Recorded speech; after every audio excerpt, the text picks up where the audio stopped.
Hey, FBG, welcome to the Roundtable Live on Wednesday night.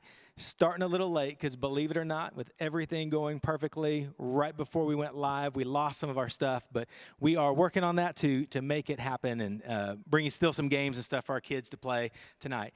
So in reflecting back over the last couple of weeks, we've been talking to some people and getting feedback, and I wanted to start tonight out with some clarity on where we're headed on Wednesday nights. So when the coronavirus hit and we all got shelter in place and we had to figure out how to do church in this new reality, we knew we had two big things in the life of FBG. We have Sunday morning and we have Wednesday night. Well, Sunday morning is worship, and we've done pretty much what is best that you can do. We moved everything live, and so at 9:30, you tune in and we stream it live and we sing together in our homes, and we hear a sermon just like we normally do. Our small groups on Sunday have moved into the virtual realm through some Google Hangouts or Zoom or things like that. Well, on Wednesday nights, it was a little bit different because our adults on Wednesday night have discipleship classes, all kinds of different ones. Our kids are in Kids on Mission, and our teenagers are in Collide doing Wednesday night worship. And there was really no way to do all three of those. It's really more than three because the adult discipleship classes, there's so many, to do all of those simultaneously. So we decided, let's get everybody together for a discipleship moment in families. Well, you can imagine it makes it a little bit difficult when you have first graders in the room and you have adults of various ages to program and do discipleship that really hits a home run with everybody every time. And so what we want to do is walk us through as a church our family crafted discipleship plan. That is our intentional plan. It goes for about a 12-month cycle, and we're about 5 months away from starting again in the fall. But a 12-month discipleship plan that fits your family. Because your family is different than my family, and it's different from the guys' families that are on the stage and everyone else you know. And so we want you to have a discipleship plan that fits your family the best it can, and it's about being intentional. And so in our discipleship plan, there are 4 different areas we want to lean into. Last week, we talked about spiritual disciplines, and Kendall will hit a review for us here in a minute. Tonight, we're talking about church engagement. We need both of those things, as well as a few more things we'll talk about over the course of the next few weeks in these plans. But what we'd love for you to do is, as we talk mainly to adults, we want kids in the room. And so that's why we're going to be playing some games, and hopefully we're going to get them working tonight. That's where our technology started to fail us right at 6:30 tonight, because we want them to have fun, but we want them to also overhear the conversation. Because at the end of the night, our win is that you as a family can take 10 minutes and you guys can talk a little bit about spiritual disciplines last week. You can talk about church engagement, and you can, with your kids, with everybody in your family, work towards writing out this plan that works. So if you've got kids that are like under kindergarten, on a traditional Wednesday night, they'd be in childcare. Well, unfortunately, like, you're the childcare tonight. We don't have childcare workers to send to you. And so we know that can pose like a hurdle to jump if you got little ones, of keeping them engaged. So we want you to know this is supposed to be fun. It's supposed to be challenging for you to come up with something that leads your family. But if you've got little ones and you need to come back and rewatch the replay of this, that's totally okay. We want you to have fun. We want you to, at the end of this time, have a discipleship plan together. So Kendall, tell us a little bit about what we talked about last week for people who missed it.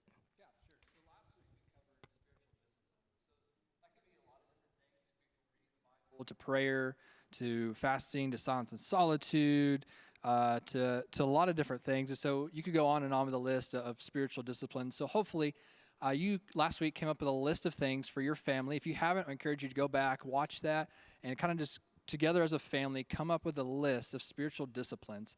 And for now, you're going to take that list and kind of set it aside, because here in a few weeks, we're going to take all that we're going to talk about and we're going to put it together in a individual family crafted discipleship plan just for your family. And so make sure you have that list. Tonight we're going to make it a separate list. We'll talk more about that in a second. But we really just covered spiritual disciplines and the importance that they play in our lives as individuals as well as families. And so hopefully you've got that ready for the coming weeks. I also want to recognize we had some winners last week from our games, and so before we recognize them, I on a desert island was going to bring a hatchet and the book Hatchet with me, because that's how I'm going to survive. So I brought this. I recommend reading this. I read it as a kid. It's great. Pick it up if you have nothing else to do at home. Hatchet is a great book. But our winners last week, our big winner of the game, So You Want to Live on a Tropical Island, was Hayden Eckert. So congratulations, Hayden, on winning that. And the winner of the tacos versus burritos game was the Whartons. So great job for those winners, and hopefully you can be a winner this week. Awesome. So we are going to start off with a game tonight, and this is called Home Hunt. So here's what you need to do. You need to have a phone that can send messages to our FBG Roundtable Remind account. So what you want to do to get started is text at FBG Round to the phone number 81010. So in the message of your text, the body of your text is the phrase at FBG Round. That's the at sign, FBG Round. And the phone number is 81010. And so the way this is going to work is we're going to tell you a random household item, and the first person to send in a picture of that item to that Remind text thread is going to get the point. At the end of the night, we're going to announce the winners of whoever sent in the most pictures fastest. And so I'm going to do that. So what I'm going to do real fast is I'm actually going to generate a game text message to go to that round table. And so you'll actually get the thread on your phone right now. And so I typed it in, and the phrase that's going out to you guys is called game thread. And you'll just send in pictures either on the Remind app or via a text message to that thread right there. So as we get started, we're going to call 10 random items, and we're just going to go in order, and you're going to hear some great stuff along the way. So let's get that first item queued up by our tech team, and I'll call it out. You'll have a few seconds to go find it, run, and then take a picture and send it in. All right, our very first item is a toilet seat. A toilet seat. The first item is a toilet seat. So they have 60 seconds to do this. 60 seconds to send in a picture of a toilet seat. And right now, every mom watching is having a heart attack about their toilet seat in their home that may or may not be cleaned being sent in. This is genius. Yeah, so we have two boys that are potty trained, and I already know if they're going to take a picture, it's going to be nice. It's going to be good. So I have so many ideas for bonus points for this, and none of them are probably good. So yeah. Man. Okay. So it was awesome because Kyle White sent in a picture really quick, and it was of a Heinz ketchup bottle. So I don't know what that means. I don't either. So, Kyle, thanks, man. There's a lot of other things that have come in, but the very first picture I got was of a Heinz ketchup bottle, so appreciate that. Hey, we're going to tabulate in a minute. We're going to keep moving on. Let's get our second item. There you go, Kyle. Good job, man. All right, a framed photo. A framed photo. Your next item, framed photo. So I think we have to be clear because I know what's happening right now. On the screen, you can see that there's a ketchup bottle that's a possibility. And so I think he's trying to jump the gun. That doesn't count, though. I don't know if he can. It's only the ones that are in the order that we call out. If you put in your picture out of order, it doesn't count. Oh, that's true. Right? That's probably it. They're probably ahead of the game. Yeah. Yes. They see the different things on there, so you can't cheat. You can't jump ahead. Right. So. Frame photo would be pretty quickly. I bet you people got that one fast. Toilet seat, probably pretty fast. We did take family photos yesterday. There was somebody going through different neighborhoods, and so we kept our social distance there. They stayed on the sidewalk, and we were up on our porch, and it was great. So I'm sure my wife will post those in the near future. But and they're just emailing them to you? Yeah. Did y'all see the group of women in Liberty Hill that took pictures in their wedding dresses? No. Yeah, it got posted through Good Morning America, too. It's pretty cool. Really? Yeah, you should check it out. Liberty Hill on the news. Well, hey, let's get a new item. Here we go. It's spinning. Oh, this is timely. A roll of toilet paper. It's not timely. This is going to sink everyone. Like people that don't have it right now. Afterwards, whoever sends in a picture, I'm going to their house to take their toilet paper. Yeah. Right. So we had an order from Sam's that took about 3 weeks, I think, and we got it shipped to us. So you have more than enough toilet paper. Yeah, we're doing good. We're doing good. Okay. Yeah. Are you good? Yeah, we're good. Yeah. We're good. I do know my wife the other day that had to get paper towels, and she had to buy like a 12-pack of paper towels, which is way more than we need. That was all that's there. So you walk out looking like a hoarder. I was talking to a guy today that they got the last thing of toilet paper that was in the store today, but it was a 96 roll Oh my goodness. thing of toilet paper. Yeah, that just makes you look bad. Right. There's- But they that's didn't a- have a that's choice. That's a lose-lose. That right was there. all they had. So. All right, let's jump on to the next item.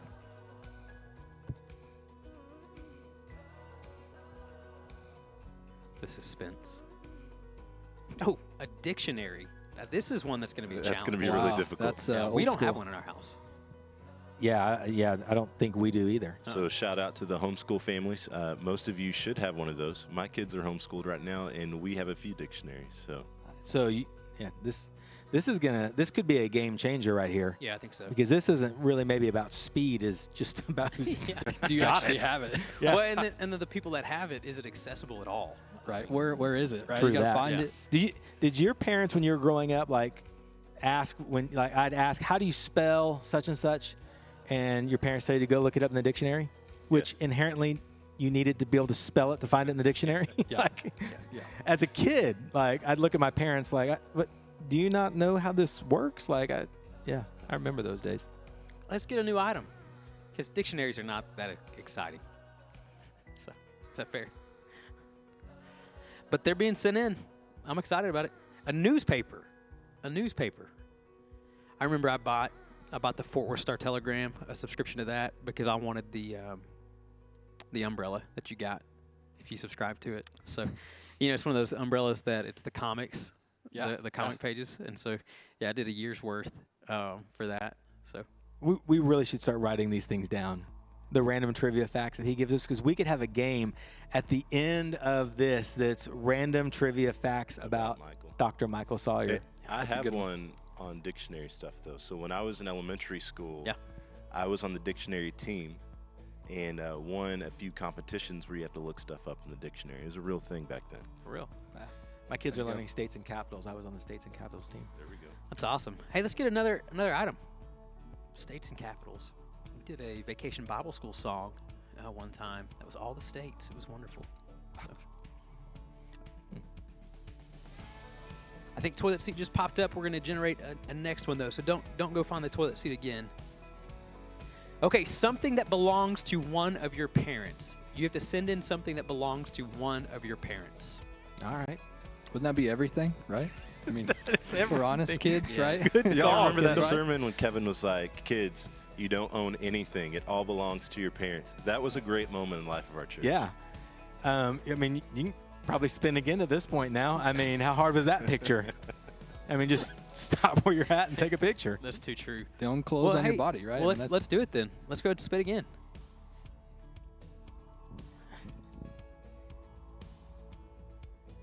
Oh, a funny mug. A funny mug. Now, I do have these. I have my mug collection in my office desk drawer that adds up.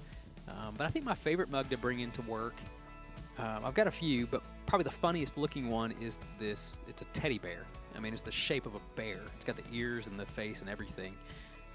So that's probably the one I get the most comments on in the office. Y'all are all coffee drinkers, right? Yes. Yeah. Absolutely.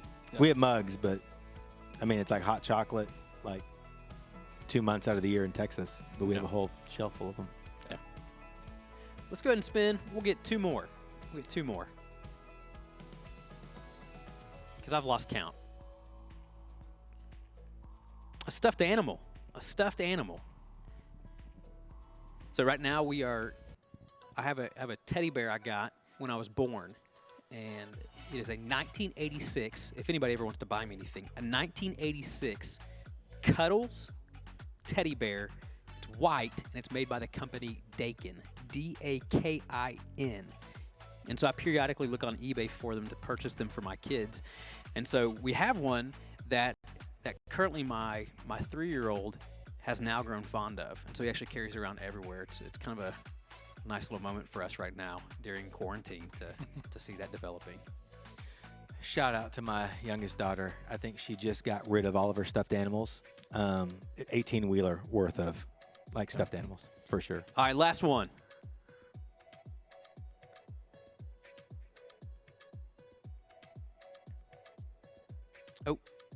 Oh, here we go. A fridge magnet.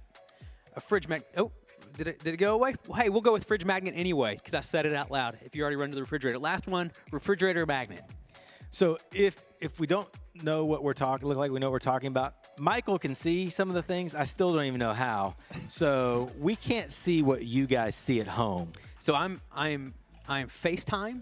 I'm FaceTiming with them back in the sound booth. Oh, that's genius. Yeah, that's awesome. So yeah, they're holding it up to the computer screen so I can see it on FaceTime. Genius. So Yep. our tech team back there is hitting a home run for Yeah, real. It makes it sound like they messed up. They didn't mess up any of this stuff. They had all of these games that we were doing in all different ways, like set and ready to go. We already practiced them, everything, and then right before game time, the enemy got loose and messed things up. And then, man, that's genius, you guys. Shout out to those. So here's what's going to happen. We're going to start tallying up the results here, and at the end of tonight, we're going to announce what family won. And the top, if there's a tie, then the top family will be put into a drawing for a Chick-fil-A family dinner that we'll hook you up with this next week. So And delivered. It'll be delivered to you. yeah, delivered to you. Right. Yeah. And so I'm going to turn it over to Brett now. Yeah, so I want to talk about some church engagement as we kind of move into some of the content. When you talk about church engagement in your discipleship plan, that is probably the easiest of the four to wrap your mind around. Part of that is if you're watching this live or if you're watching it replaying, you're engaging with the church. You only know about this because you come probably on Sunday morning or Wednesday night, and so you are engaged. But we want to make sure we're intentional about our engagement. When I was a kid, I grew up in Killeen, Texas, and my parents took us to church. We were there Sunday mornings, Sunday nights. We had Sunday night church, Wednesday nights, and it was not abnormal on a Saturday night to get to bed at a good time because you had to get up in the morning and go to Sunday school and church. Well, my parents divorced when I was a kid, and a lot of Saturday nights I would stay the night at my biological dad's house. My biological dad was not a believer and did not go to church, and I still had to go. That wasn't an option, but my mom would let me stay there as long as he brought me to church the next morning. And the reason why I stayed is a little bit embarrassing, but I was a huge professional wrestling fan. And so at like 11 o'clock at night, wrestling came on with the Von Erich family and gentleman Chris Adams, and my dad would fall asleep on the couch. And so I would stay up, watch wrestling all night, put myself to bed, and then wake my dad up the next morning and have him take me to church. Well, there was this moment that as a kid stuck with me all these years. I remember my mom and my biological dad talking about like him dropping me off, and he was a little bit concerned because the church we went to was large. It was like FBG. And he said, if I don't want to just drop him off. Does he know where to go? I don't feel comfortable with that. And my mom said these words, and I remember them to this day. She said, you could blindfold that boy and drop him off, and he could find any place he needed to find in that church. And when she said that, even as a kid, I realized, yeah, that was true. Because being there at church was normal for us. And I used to run all around that church, and I explored it. And just, all my life growing up there, I knew every nook and cranny in that building. But things are different. In a 2019 Pew Research study, they reported that of people who claim to be Christians, now these are professing Christians, 56% of people who claim Christ go to church now 2 times or less a month. So that's more than half. I grew up in an era where we went every Sunday morning, Sunday night, Wednesday night. 2 out of 4, 1 out of 2 believers today go less than twice a month. 38%, almost 2 out of 5, go twice a year or less. And here's why church engagement's important. Here's why we need to be intentional so that our families are plugged in and are there with the body of Christ when they gather, rather than there just for Christmas and Easter a few times during the year. And I want to read you 2 quotes from some research done by Christian Smith. Here's what he said, and I'm reading it because I don't want to mess it up. He said, one of the strongest factors associated with older teens keeping their faith as young adults was having parents who talked about religion and spirituality at home. Other key factors, including having parents for whom personal faith is important and who demonstrate that faith through attending services. Teens whose parents attend worship with them were especially likely to be religiously active as young adults. So as we disciple our kids, as we're raising up the next generation to follow Jesus, to be a part of a local church, your intentional decisions to have your kids engage with the church in small groups and in corporate worship is vital to their future. So we're going to talk some more about that in the roundtable, but we know that that what we're going to talk about may not be engaging for some of our younger elementary schoolers. So we've got some stuff for them to do while they overhear and listen to us. LJ, tell us about that. Hey, y'all. So kids, every week we put out a resource for you to go through some of the stuff we go through on Sundays. And so I hope you're checking that out. Some of your teachers, your life group leaders, or your Sunday school class leaders are helping with that content. And so if you look through those through the website, you'll be able to see some of those familiar faces. But right now, you have an opportunity to do one of the activity pages from that resource. You've seen those because we use them all the time. You can come back to the website right now and pull that up. And so that website we had pulled up at the beginning, it's just fbg.church/roundtable resources. You could have printed out that activity sheet. If you've already done that because you've worked on the Sunday resource, then you can go to the next activity, which is my favorite activity right now, which is to draw a portrait of one of our pastors. And so you can pick somebody up here on this stage. You can pick Pastor Kevin, someone else. But we would love to see your best drawing. And so be creative with it. And once you do that, you complete it, you can get your parents to take a picture of it and email it in to Brett at blevi@fbg.church. And we'd love to call out a winner. So, all right, so coming up, if I could get you guys to pay attention to the screen, continue. We got a video, and then we're going to springboard into some more conversation. When you hear the word home, what comes to your mind? What do you think about? Do you think walls? Do you think doors? Do you think carpeting, chairs, a roof? Do you think condo, pool in the backyard, that kind of stuff? Or maybe when you heard the word home, you thought of things like family. You thought of your wife, your husband, your kids. You thought of your mom and dad, and the talks you had around the kitchen table. You thought of the meals and the conversation and the laughs. You thought of the tears and the hard days, as well as the good. You thought of the people, not the stuff. You thought of the love, not the walls. You thought of the dreams and support, not the bricks. That's really what home means to us, isn't it? It's not about some structure. It's about the people. It's about the family. It's about love. So hey, question time. Think about your church. Is this church your home? Is this church to you just bricks and walls and chairs and songs and sermons, or is it your home? Is this the place where you come every week like you would a grocery store, like the bank or the library, or any other place that's part of the errand list, or is this church your home? For you, it's the place you come to worship Jesus Christ with others. For you, it's the place you're challenged to grow in the Lord. It's the place where you belong to a community of believers who know your name and who care for you. It's the place where you roll up your sleeves and do your part. It's the place you sacrifice and serve in to build up. It's the place you pour out love. It's your family. It's your home.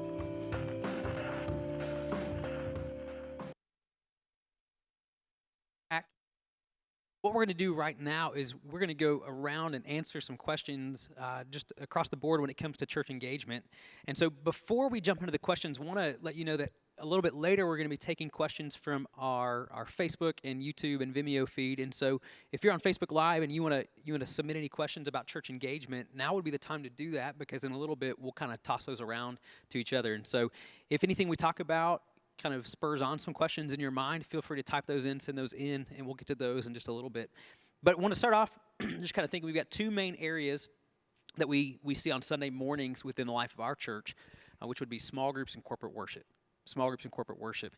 What is it in your mind that corporate worship offers or brings to the table or provides for an individual that small groups do not? It's a great question. I mean, I'll throw out there first, and I think we're living that reality. But the first thing I say is the the synergy that happens in worship and connection when the body of Christ joins together to worship. And I feel that. Like, I'm an introvert by nature, so, when they do shelter in place, I'm living my best life right now.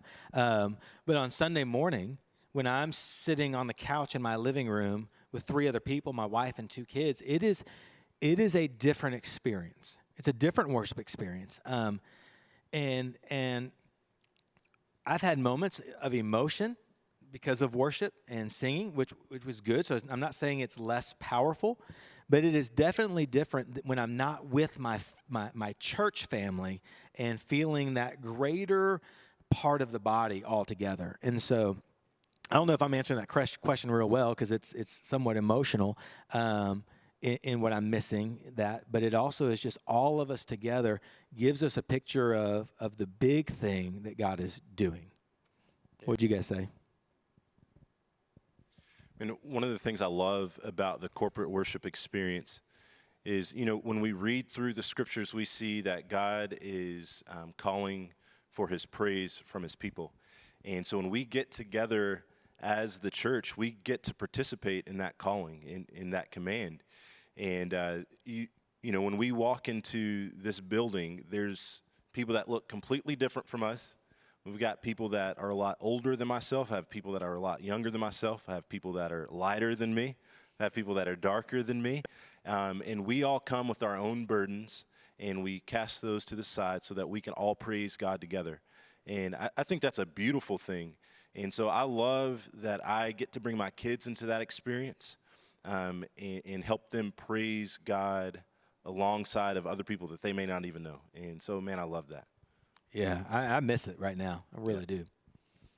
I think just one other thing that corporate worship provides is that local church alignment.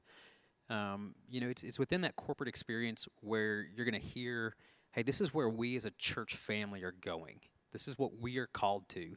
And so even the call, helping someone close to you move closer to Jesus, that has been so compelling in 2020 for our congregation, that's heard primarily through the corporate expression of the body rather than in small groups. Because sometimes in small groups, we're going to study different things. We're going to have age-graded focal points and things like that. And while we love the Gospel Project and we love some of the stuff our youth go through and we love some of the stuff that our adult study, it doesn't align the body as much as the corporate experience does.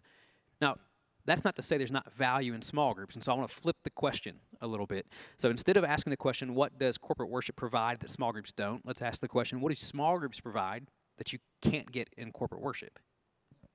I think I would say, just to answer that, as important as the corporate worship side of it is, we all know it could be really easy to slip in and slip out without ever really having to challenge ourselves. And so having that small group component really helps us to take what we're learning, maybe even in corporate worship or in our personal quiet time, and be able to have that accountability or that help or have that encouragement as we're going through hard times, and have that real person-to-person connection that can really only happen in a smaller group.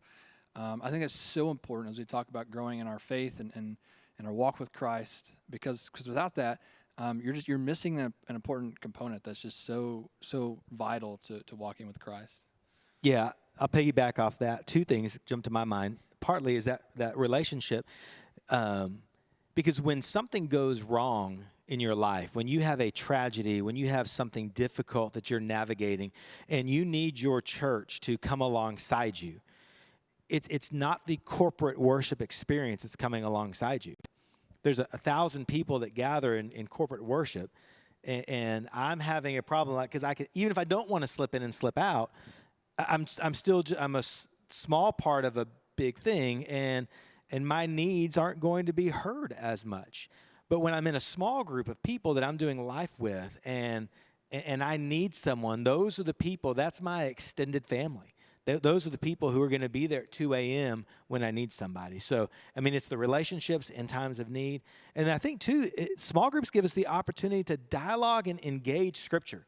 When Pastor Kevin is preaching on a Sunday morning, you don't have the opportunity to raise your hand and ask a question. Like, it'd be crazy. But in a small group, you do. Somebody says something that's teaching, and you go, man, I don't really know what that means, or I've got an idea that might illustrate that myself. you jump in and you do that. And so it is a deep dive as you kind of work through Scripture with other people out loud. And so I love my home group, and for both of those reasons. Yeah, I mean, you talk about even meeting needs. This past week in home group, watching people meet the practical needs of making sure a washer and dryer got hooked up correctly.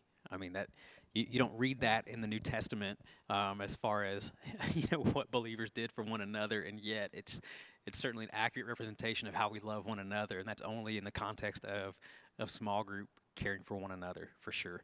Is there any overlap? Do you see anything that both small group and corporate worship kind of have some overlap or some similarities where maybe there might be some even confusion for people because they feel kind of the same sometimes?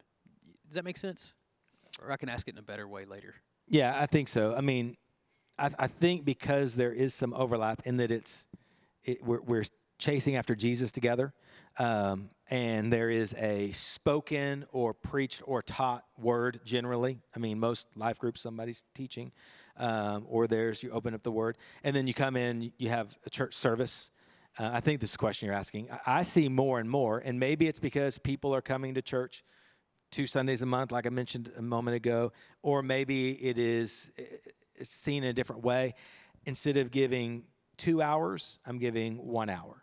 And so people choose between a small group or they choose between corporate worship because in their mind, they're opening the Bible and they see it as the same, but it's not. And I would say as we're talking about raising kids, and not just raising kids for ourselves. I mean, when I'm an empty nester, I'm not coming to church and a small group just because I have kids. I'm coming to be a part of the body for the reasons we talked about earlier. But I do see more and more, and I don't know if that's where you were going with the question, but I do see more and more people choosing one, thinking that they are really getting everything they need, and I don't think they are. Okay, so here, I hear that, and I think, practically speaking, there are probably some reasons that people would have to say, I'm going to either go to one or the other and not both.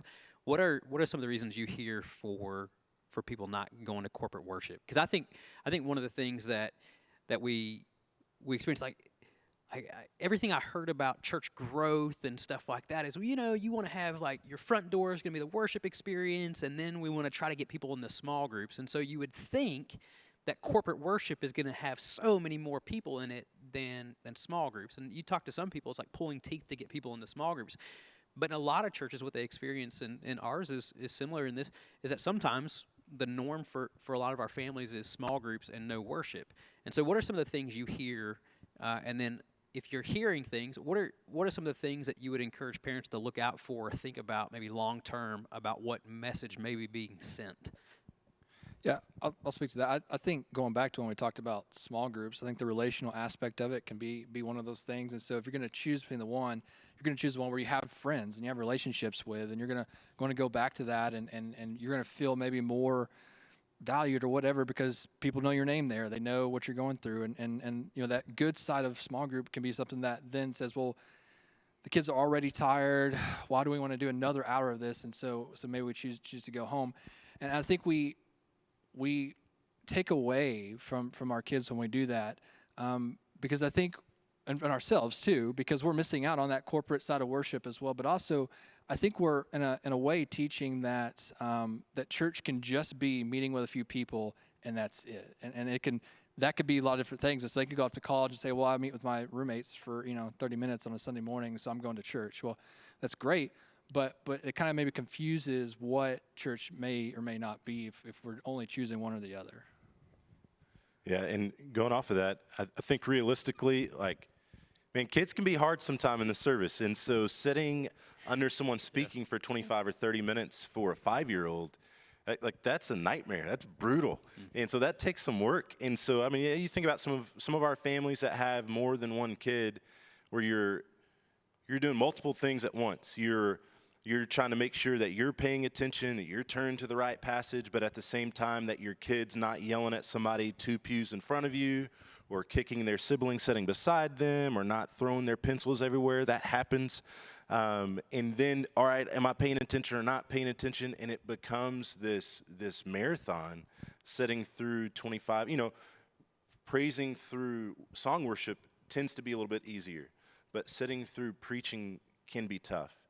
And so word of encouragement there, I mean, if I was bringing my family to one unit of time here at this church, I would bring us into and fight the battle of doing worship together corporately than everybody going off to their own life group. And I think the reason for that is the corporate meeting. There's something special about that. Biblically, there's something, there's a way that the Holy Spirit works in our hearts during that time that's really encouraging. And I want my kids to get a taste of that and experience it for themselves. So I'm going to keep bringing them. And I know this, like, my son especially, there'll be times where I'm like, man, there's no way he was paying attention or got anything out of today. There is absolutely no way. And then like 2 days later, we'll be throwing the ball around or something, and he'll be like, hey, man, you remember when Pastor Kevin was talking about? And I'm like, you weren't even paying attention. Like, how do you know? And so I would say your kids are sponges. They're going to be soaking stuff up, and so continue to fight that battle because it's worth it. A couple things on that note. Even this past Sunday, we're sitting in the living room for the live stream for corporate worship, and our kids are not really engaging in the musical aspect. And then probably 12:30 or 1 o'clock, I hear my oldest son start singing one of the songs. Like, number one, I don't listen to that kind of. I'm a classical music kind of guy, and so my music doesn't have a lot of words to it. But like, that's not stuff he's heard on the radio. He heard it that morning, and I completely missed it that he was getting it because I was paying attention to some other things. I want to maybe even overstep my bounds a little bit in what I'm about to say to families. I know a lot of times there's the weight of people's eyes on you and your family when you come to corporate worship. I get that. I feel that weight, especially as a pastor who wants my kids to, be a good representative of who we are as a family, that kind of thing. We want to be a church family that errs on the side of grace and kindness to one another in the corporate worship environment. And so, like, we are in it with you. And so if your kid is struggling and screaming and you have to walk out with them, like, we're not going to look at you in some condescending way. We want you and your family to be here, and we want to struggle through with you what is sometimes a difficult circumstance. And if you're somebody watching this right now and you don't have kids that are at a young age and you're a little bit further along in life or you're younger in life, and you can be an encouragement to those around you, like, take the opportunity to be a vocal encourager to those people around you. Because I know even for me as a young dad a dad with young kids, I'm not very young personally, but a dad with young kids, it goes a long way for somebody to reach over the pew and encourage my daughter, or to say, hey, great job standing and singing, or I noticed that you were praying so well. Those things really speak to me as a dad. And so I just want to encourage you to do your part within the corporate experience. So I've got two more things before we transition into what's next. So one thing I just want to put out there and kind of ask your feedback on, this is unscripted, so just so you know. When I'm thinking through church engagement, there are three words that come to mind that I would kind of define church engagement. And that would be the combination of knowledge, experience, and community. Knowledge, experience, and community. And so when we come into a teaching setting, whether it's corporate worship, whether it's preaching, a small group setting, there's knowledge that we want to attain. And so you have to engage in the knowledge aspect. There's experience.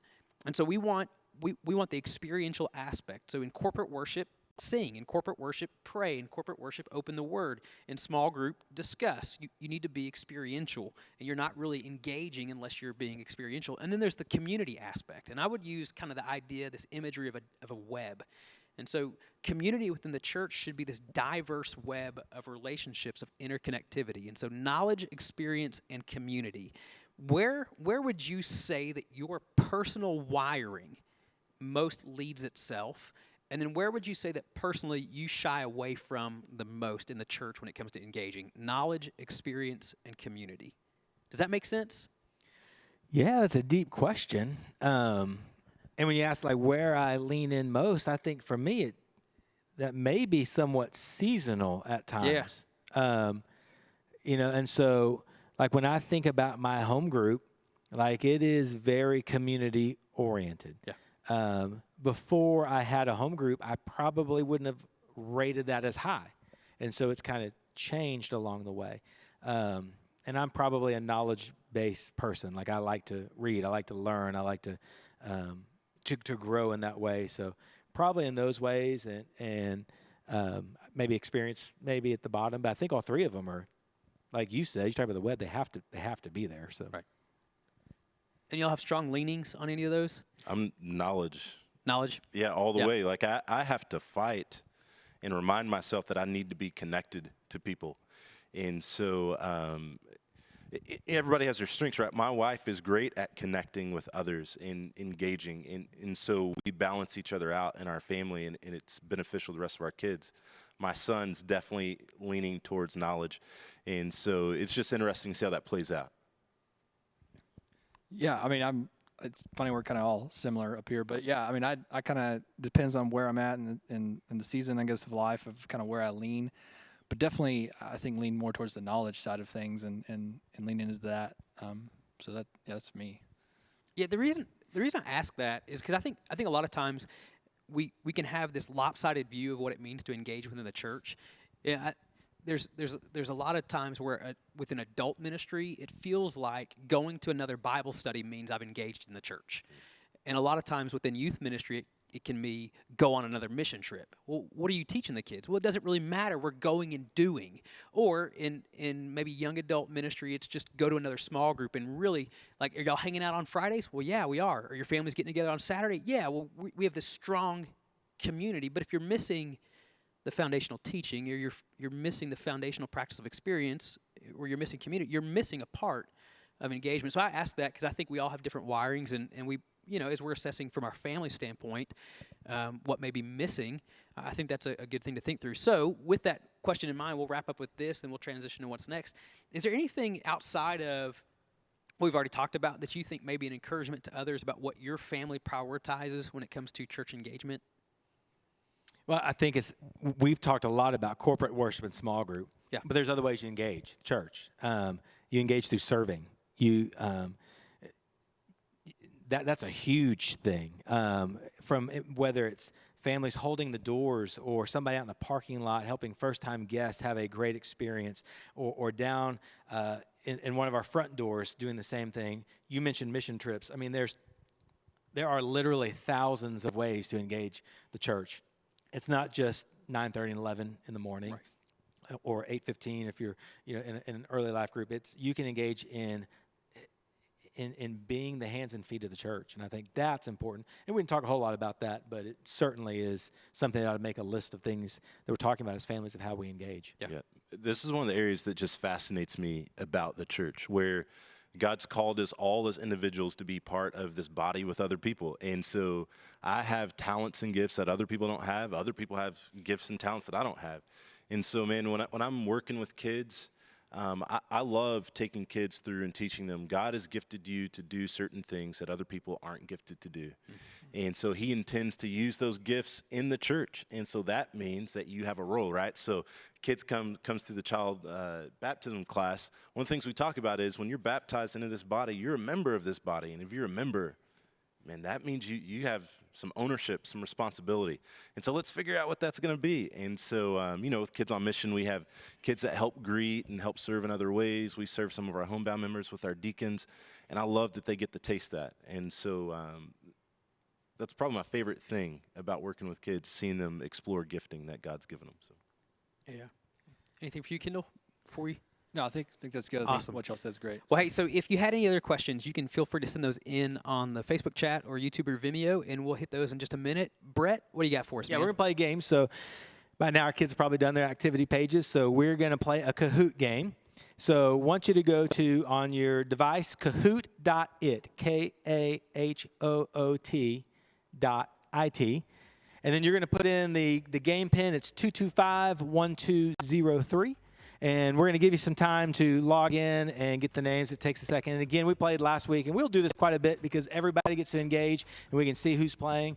While you're getting names in, I told these guys we would talk about Easter for a second. It's coming up. What do you guys do for Easter that's tradition for you? Do you have any that's fun? Yeah, so ours center around candy.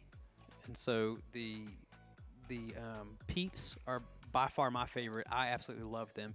And I know there's a lot of people that are going to judge me for that. I'm with you. I love Peeps. Yes, I think they're wonderful. And And then you know those the solid Cadbury eggs, the small ones. Those are my wife's favorite. And so, I mean, our biggest Easter focal point.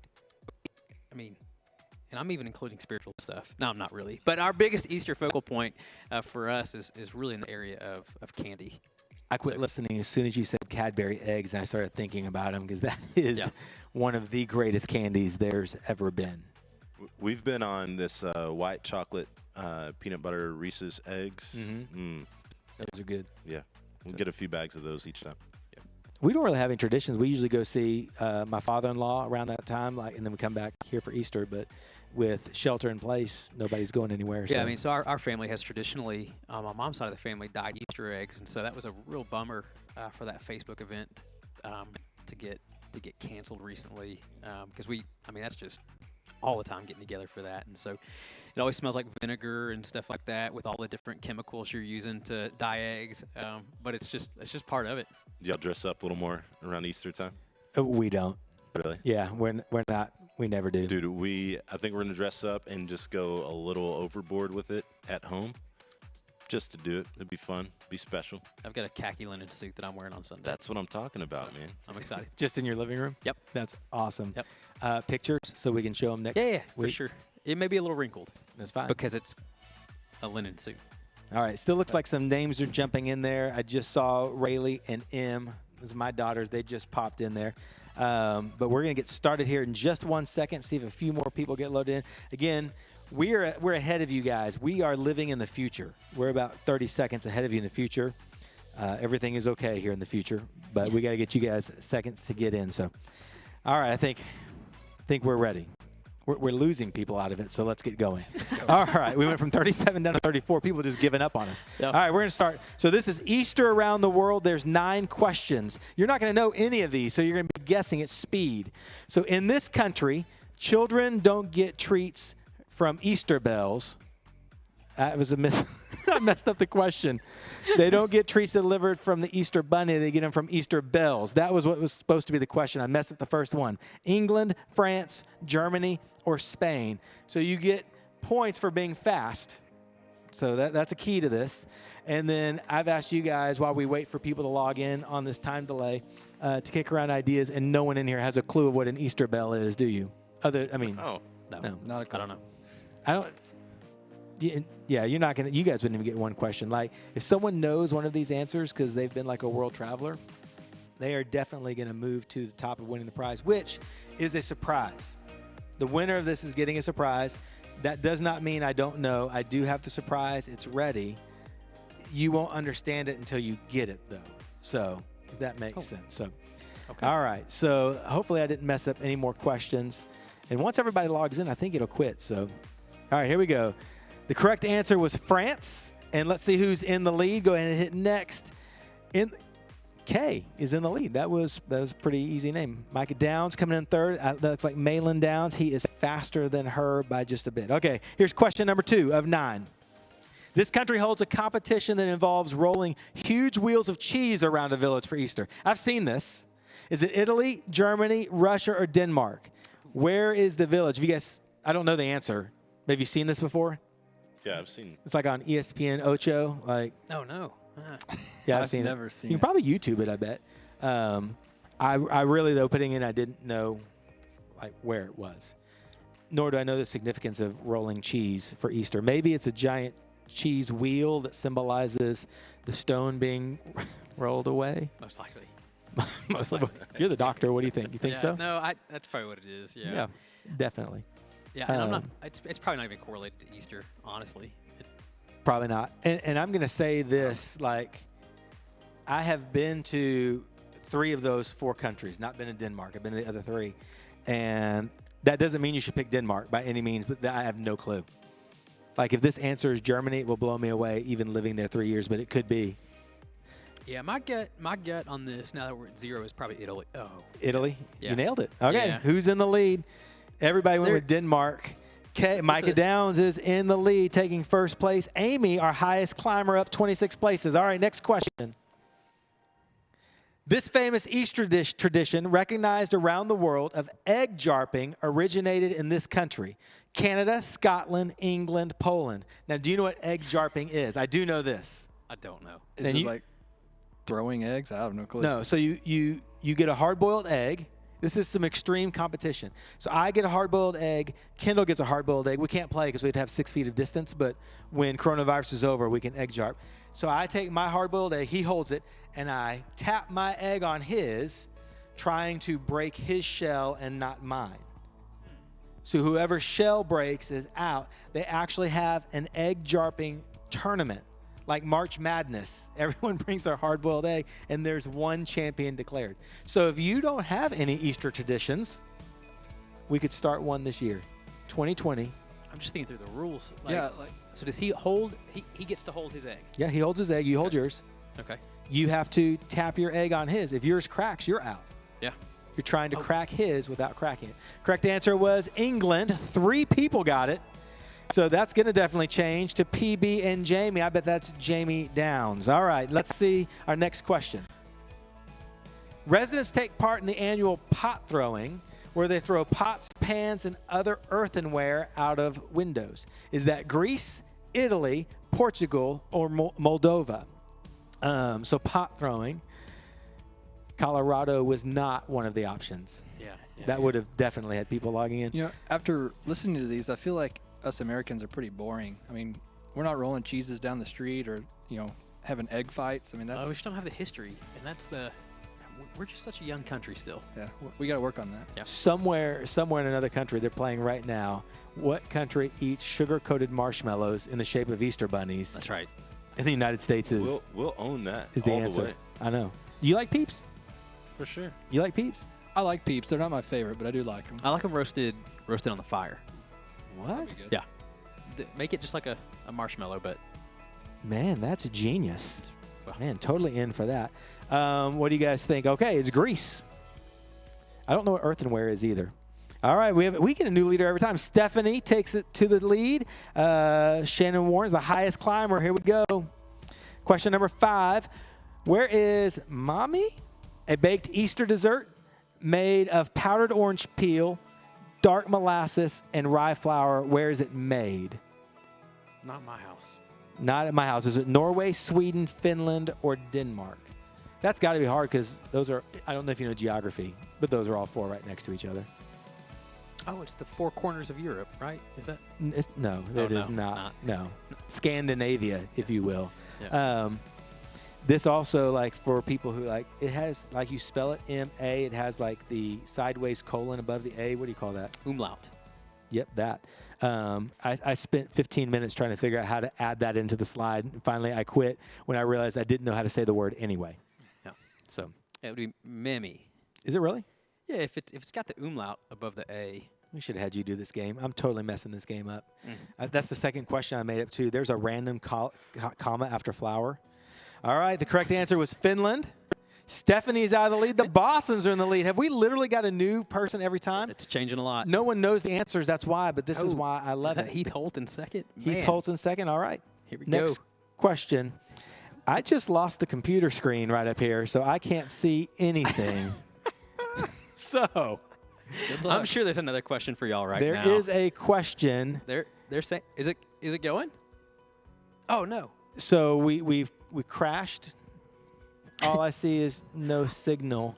We've been doing a fairly poor job of just making things happen in small talk, and now we are doing. I don't even know if we're live any longer. I just got a message that said that Amy got kicked out. Don't know what that means. Yeah, my screen's black too. I think Apparently we the lost electricity went off everyone. at my house because my wife said Now she we're can't back see. on. I think we're back on. All right. Well, we are back on, but we still don't have a signal up here, so we don't know the game. Well, Can we live FaceTime that to Michael like you did earlier? yeah, I don't know. And I think is the game gone? Yeah. Okay. Yeah, it's gone. So Killing it. who was that last winner? Was that Stephanie? It was Stephanie, then Heath Holt. I'm Is that right? Stephanie. I'm pretty No, sure it was Boston's. Oh, it was a Boston, then Heath Boston's Holt. went up to the top. Okay, so Man, Boston's. I'm 95% positive it was Boston's. I think it was Boston's. Okay. I think it was Boston's. So we're declaring Boston's the winner. Stephanie, if you were the winner and we just kicked you out, I apologize. We will make it up to you. So we will go Boston. So, all right. So much for that game. We got a few minutes left before we've got to sign out anyway. It's already 7:30. Do we have a question coming? Can you give us one? So nobody's asked questions on Facebook. I don't know if you guys have anything on y'all's. I got none on Vimeo. We're No, I did have a bold opinion submitted in that Easter has the worst candy offering of any holiday, and I'll just dispute that. that person has never had a Cadbury egg, obviously, For for sure. So, I don't know what's worse though. all right. Well, we're gonna take this home. LJ, wrap us up. Yeah, so real quick, remember that we're reviewing the discipleship plan, right? So last week, if you didn't catch that, make sure you go back and check it out. We want you guys to go through the spiritual disciplines and think through what you need to practice personally and what you can practice as a family, and getting a list together for things that work for you. And then with today and thinking through church engagement, think through the things that your family personally participates in right now, coming to corporate worship, participating in small groups, whether that's a home group or a life group, and then think of some different ways that you can serve the church. Start getting a list together there. We'll come back around as we work out those plans. And then with Easter here, make sure you tune in at 9:30 on Sunday. We're going to have a special time. And then on Friday, we are going to have a Good Friday service that is going to be live from the Prater's home. So make sure that you check that out. Hey, we love you guys. We hope that tonight was fun for you, that you picked up some things you can be working on. And more than that, we want you to know that we want to partner with you. We know that it can be difficult to raise kids, disciple them, but we also know that it can be a lot of fun. And so our desire, our joy is to walk alongside you, partner with you, and help you out along the way. And the discipleship plan is a way for us to do that. So we hope that you'll continue with those efforts. So I need some help. I need some more sign-off sayings, because see you later, alligator. The first one was not good. I did like I'm going to make like toilet paper and run out. I've got to pick one for tonight. Signing out. I'm going to throw the shout out to Hank Schrader. He wanted me to just close out with swag. But he let us Just know swag. that it means That's it. saved with amazing grace. So swag. That's fine. And we're out. Awesome.